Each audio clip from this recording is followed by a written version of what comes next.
Ipinaramdam ng Bulacan Police Provincial Office ang diwa ng Pasko sa pamamagitan ng masayang gift-giving activity para sa mga nakatatanda ng Emmaus Home of Apostolate sa Barangay San Agustin, City of Malolos, Bulacan.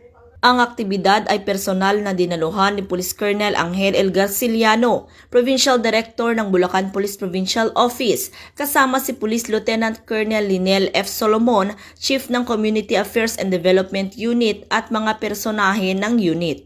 40 senior citizens ang nakatanggap ng food packs, toiletries at iba pang pangunahing pangangailangan na naghatid ng ngiti at kagalakan sa mga ito. Ayon kay Police Colonel Garciliano, bahagi ito ng kanilang patuloy na advokasya na magbigay ng serbisyo at kalinga sa kanilang nasasakupan, lalo na sa mga sektor na nangangailangan ng atensyon at suporta. Binibigyang diin ng kapulisan na ang kanilang misyon ay hindi lamang nakatuon sa pagpapanatili ng kaayusan at seguridad, kundi pati sa pagpapaigting ng ugnayan sa komunidad at pagpapakita ng tunay na malasakit.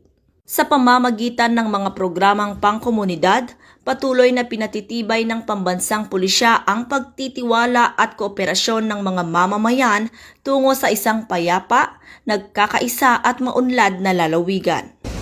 Mula dito sa Bulacan Police Provincial Office, ako ang inyong PNN correspondent, Patrolwoman Pearl Crystalline Javier, alagad ng batas, tagataguyod ng Balitang Pulis.